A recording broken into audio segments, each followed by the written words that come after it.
आज हम लोग गजेंद्र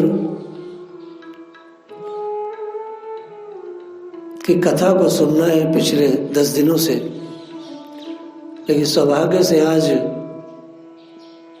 गौर पूर्णिमा है। भगवान श्री गौरांग देव का आज प्रकट है।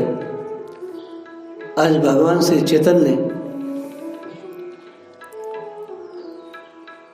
संध्या काल में जब चंद्र उदय होगा, चंद्र उदय के समय भगवान जन्मेंगे। भगवान से चैतन्य राधा रानी और श्री कृष्ण के संयुक्त अवतार माने जाते हैं। किसी को भी अवतार घोषित कोई व्यक्ति नहीं कर सकता। ये सब शास्त्र की चीजें हैं। कौन किसका अवतार है, क्या किसके अंदर भाव है, उसके कार्यकलापों से आचार्यगण और शास्त्र घोषित करता है। संसार में सबसे ज्यादा करुणा और दया जो है वो राधा रानी में है।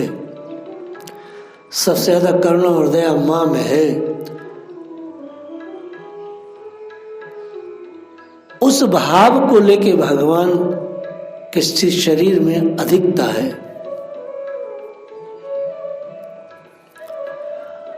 राधा रानी भगवान की बहुत ही अनन्य उपासक है। इसे भगवान श्री चैतन्य उपासना स्तर पर भी उन्हीं जैसे ही है। भगवान चैतन्य जैसे राधा रानी छुआछूत नहीं मानती, राधा रानी ऊंच नीच नहीं मानती, कुटिल और पवित्र नहीं मानती। कोई कैसा है, बस उनके पास कोई व्यक्ति आ जाए उसे वो स्वीकार करती हैं। लेकिन भगवान श्री चैतन्य तो ऐसे हैं कि उनके पास कोई आवे ना, तब भी वो उसके पास जाकर के उसको भगवान के प्रेम से भर देते हैं। परम करुणा में अवतार भगवान चैतन्य का है। ऐसे अनेक अवतार हुए जिन्होंने राक्षसों का वध किया, लेकिन भगवान श्री चैतन्य ऐसे आए कि उन्होंने वध नहीं किया, उन्होंने सबको तारा, भगवान का प्रेम दान दिया, नाम दान दिया।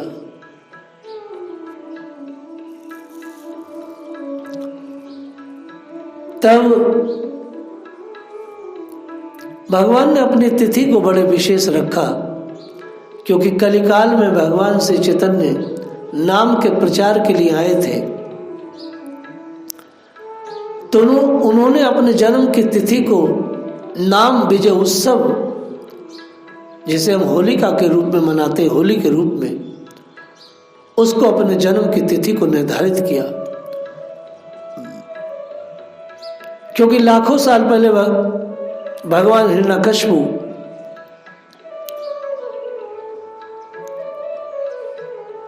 लाखों साल पहले राक्षस हिरण्यकशिपु को मारने के लिए नरसिंह भगवान प्रकट हुए थे। और प्रहलाद जी को जब जिंदा चिता में जलाया गया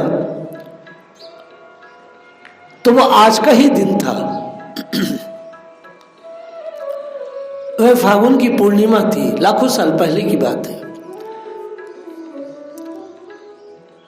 फागुन की पूर्णिमा में प्रहलाद जी को जब चिता में जलाया गया तो होलिका राक्षसनी तो मर गई और प्रहलाद जीवित रह गए। और फागुन की पूर्णिमा थी, और उस फागुन की पूर्णिमा के को नाम विजय उत्सव के रूप में आचार्यगण और समाज ने मनाया। इसका कारण था कि नाम के बल पर प्रहलाद जी बच के निकले थे। ऐसी महिमा, जैसी प्रहलाद जी ने नाम की महिमा को संसार में प्रकाशित किया, प्रकट किया, ऐसी महिमा को कोई प्रकट न कर पाया। यद्यपि नाम की महिमा लगातार आज पर्यंत तक साधक अपनी साधनाओं से प्रकट करते रहे हैं। जनाबाई ने नाम की महिमा को प्रकट किया, नामदेव ने नाम की महिमा को प्रकट किया, मीराबाई ने नाम की महिमा को प्रकट किया। ऐसा नहीं है, नाम की महिमा को लगातार प्रकट करते रहे हैं साधक महापुरुष, आचार्य, भक्त, बहुत बड़ी बड़ी भक्ति मती माताएं प्रकट करती रही हैं, लेकिन प्रहलाद जी जैसा तो कोई नहीं कर पाया। भगवान श्री चैतन्य ने वही नाम की महिमा को प्रकट करने के लिए आज का दिन चुना, आज वो जन्मे, आज वो जन्मे। और जब पूरा का पूरा बंगाल उस अंधेरे में डूबा हुआ था, आप तो देखते हैं कि पूरे भारतवर्ष में होली के पर्व पर कितना अंधकार छाया रहता है। तो ऐसा अंधकार में वातावरण, जहां कोई दूर दूर तक भी प्रकाश की झलक नहीं थी, ऐसे भगवान प्रकट हुए। और दो दो चंद्रमा, आचार्यगण कहते जैसे जो दो चंद्र प्रकट हुए, एक तो क्षितिज पर चंद्रमा और दूसरे धरती पर गौर चंद्र भगवान। तो ऐसे गौरांग महाप्रभु का आज हम लोग जन्म उत्सव मना रहे हैं। और वास्तव में ये बहुत अद्वितीय है। अगर भगवान श्री गौर न होते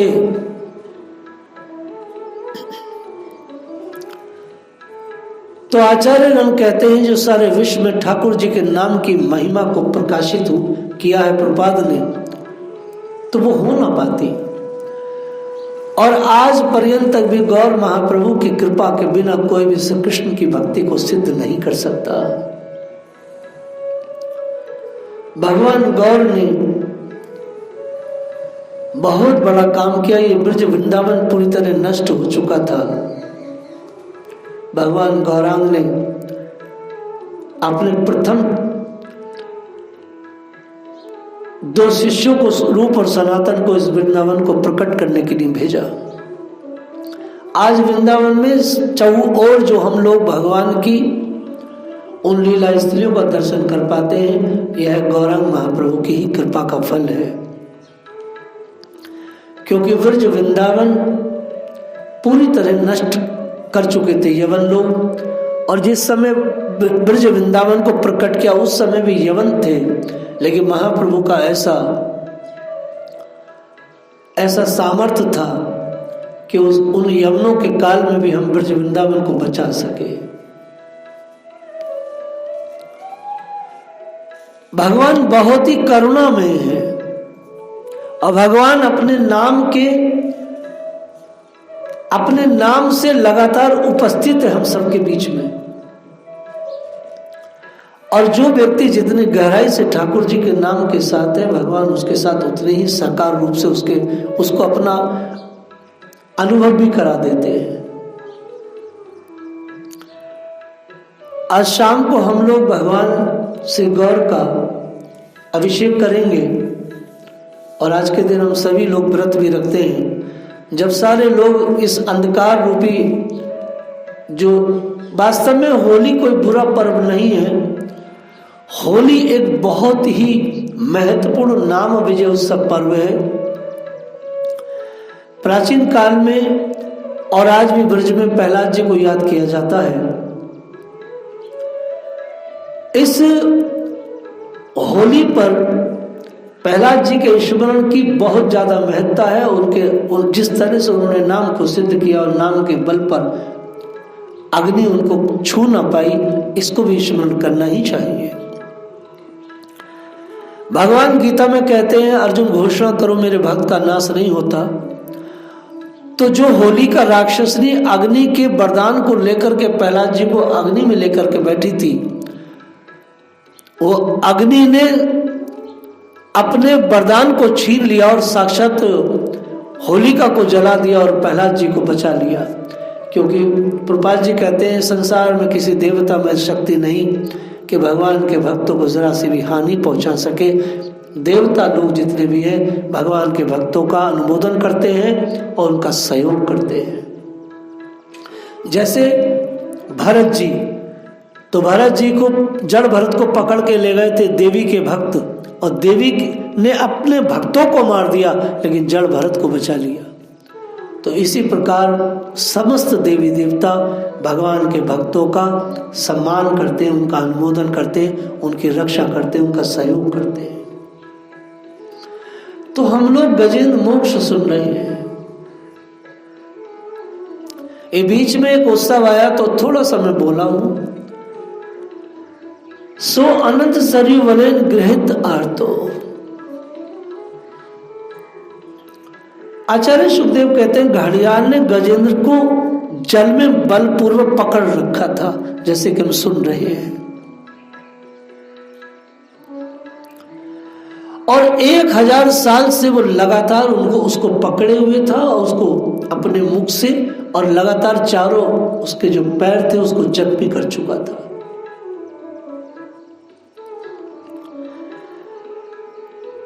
भगवान को गजेंद्र ने दूर से देखा, भगवान के एक हाथ में चक्र है और चक्र घुमा रहे हैं, आकाश मार्ग से भगवान आ रहे हैं, और बहुत बहुत वेदना के साथ गजेंद्र अपने शरीर को किसी प्रकार से स्थिर किए हुए हैं, और बहुत ही कष्ट में कृष्ण नारायण अखिल गुरु भगवान नमस्ते, हे अखिल गुरु। देखिए अभी तक उसने कोई शब्द नहीं कहा था, अभी तक वो अद्वैत की और है कोई ब्रह्मांड में परम नियंता उसकी उपासना कर रहा था।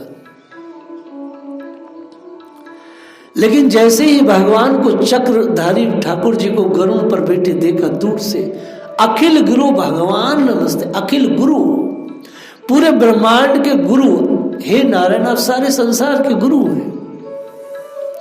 अगर देखा जाए तो यहां भी भगवान को उसने गुरु ही स्वीकार किया है।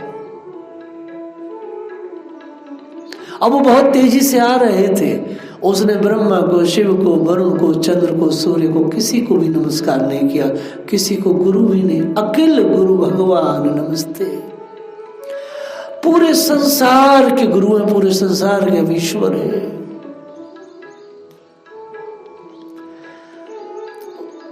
आप ब्रह्मांड के स्वामी हैं परमेश्वर, मैं आपको नमस्कार करता हूं। गजेंद्र भगवान का दर्शन पाने के लिए बहुत उत्सुक थे, इच्छुक थे, क्योंकि 1000 साल से उन्हें पुकार रहे थे। सैकड़ों सालों तक तो वो लड़ते रहे, पिटते रहे, अहम देहात बुद्धि से ग्रस्त रहे, लेकिन उसके बाद फिर उन्होंने पुकार शुरू की। वह अत्यंत पीड़ा से मंद स्वर में भगवान को नमस्कार किए। वास्तव में देखा जाए तो बहुत बहुत पीड़ा में भी भक्तों को यही विचार आता है कि मेरे जो पूर्व के कर्म है वो बहुत ज़्यादा खराब है, लेकिन भगवान की ऐसी कृपा है कि पूर्व कर्मों की खराबी से भी भगवान उतना दंड नहीं दे रही प्रकृति जितना मुझे मिलना चाहिए, उस पर भी वो गदगद रहता है। और हम में से हर व्यक्ति को इस कठिन परिस्थिति में भी भगवान आनंद लेना चाहिए, और जितनी भी ये कठिनाई है, जितनी भी प्रतिकूलता है, शुद्ध भक्त वो होता है इनको वो सुअवसर मानता है भक्ति का। जितनी प्रतिकूलताएं हैं, विषम परिस्थितियां हैं, आप बहुत कर्जदार हैं, आपके देह में कष्ट है, आपका कुछ भी प्रतिकूल हुआ है, तो शुद्ध भक्त वह भक्ति के लिए भगवान के द्वारा सुअवसर मानता है कि ऐसी विषम परिस्थिति में अब मुझसे भक्ति अच्छे से हो पाएगी। यदि भक्त है तो संकट को सुअवसर मानेगा। तते अनुकंपाम सुभिक्षु भाव। जब भक्त विकट संकट में होता है तो इस संकट को भगवान की महती कृपा मानता है।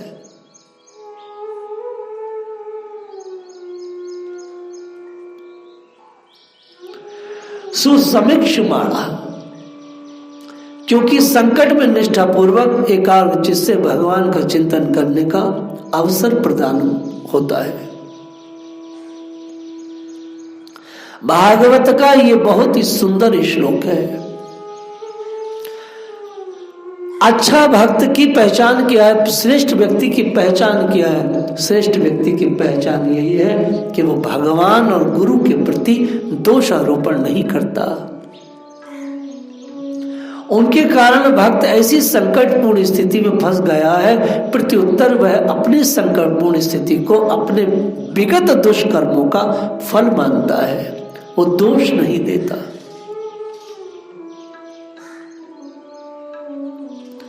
इस अवसर को भगवान की प्रार्थना करने का सुयोग समझता है कि बहुत अच्छा सुयोग है, अब शांति से बैठ के भजन किया जाएगा। भगवान को धन्यवाद देता है कि उसे ऐसा अवसर मिला। जब भक्त इस प्रकार रहता है तो उसकी मुक्ति भगवत धाम पुनरागमन सुनिश्चित रहती है, क्योंकि जिसके अंदर से दोष बुद्धि समाप्त हुई है तो वह तो निश्चित ही भगवान के धाम जाएगा, क्योंकि उसने अत्यंत आतुरता से भगवान की प्रार्थना की है। इस तरह वह तुरंत भगवत धाम लौटने का अवसर उसको मिला है और मिलता ही है। भक्ति का यही रिजल्ट है कि आपकी दोष बुद्धि कितनी घटी है और आपने किस तरह, देखिए हर भागवत के हर अध्याय में लिखा है परमहंसाय संहिताएं। तो परमहंसाय संहिता का मतलब है परमहंस। तो भक्त भी परमहंस जैसे होते हैं, अर्थात भक्त वही है जो हंस केवल पानी छोड़ देता है, दूध पी लेता है, वैसे ही भक्तों को केवल और केवल सद्गुणों को ही संसार के भक्तों के स्वीकार करना चाहिए, दुर्गुणों की तरफ उसका ध्यान नहीं जाना चाहिए।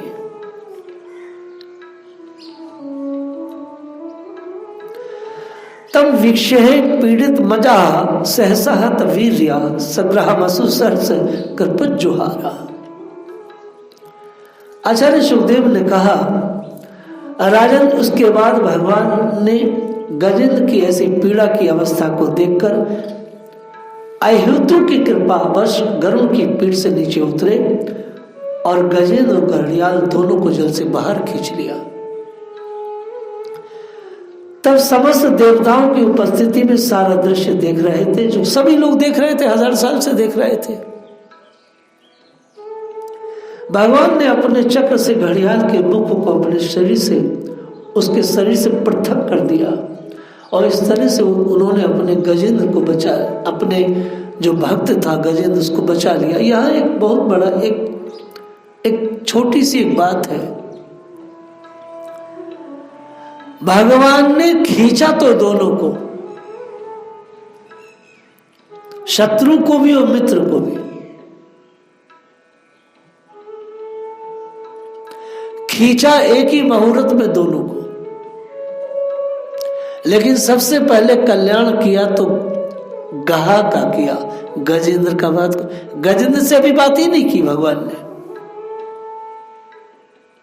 आचार्यगण कहते हैं मगर का इसलिए सबसे पहले कल्याण हुआ कि मगर ने भगवान के भक्त के चरणों का आश्रय लिया हुआ था। भगवान ने विचार किया, मैं अपने भक्त को तो बातचीत करूंगा, लेकिन जिसने मेरे भक्त के चरणों का आश्रय लिया है, भगवान ने ये देखा ही नहीं, भगवान की किसी प्रकार की दोष बुद्धि है ही नहीं। भगवान तो बस ये देख रहे थे कि इसने मेरे भक्त का आश्रय लिया है, चरण को पकड़ा है। और आप लोग दोष देखते हैं। भगवान ने चरणों के आश्रय वाले भक्त का पहले उद्धार किया, अर्थात मगर को सबसे पहले स्वरूप दान दिया।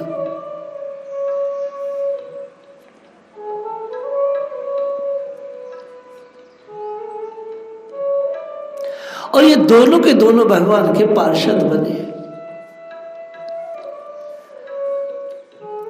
वास्तव में गंधर्व लोक में हुहु नाम का एक राजा रहता था। एक बार जब वह स्त्रियों के साथ जल क्रीड़ा कर रहा था तो उसने स्नान करते हुए देवल ऋषि का पांव खींच लिया। ऋषि ने अत्यंत क्रुद्ध हो गए और तुरंत घड़ियाल बनने का शाप दे डाला। जब हुहु को इस तरह शाप मिला तो अत्यंत दुखी हुए और ऋषि से क्षमा मांगी। भगवान के द्वारा तब उन्होंने कहा, तुम चिंता मत करो, मैं तुम्हें वर देता हूं, जब गजेंद्र का उद्धार ठाकुर जी करेंगे तो तुम्हें भी मुक्त कर देंगे।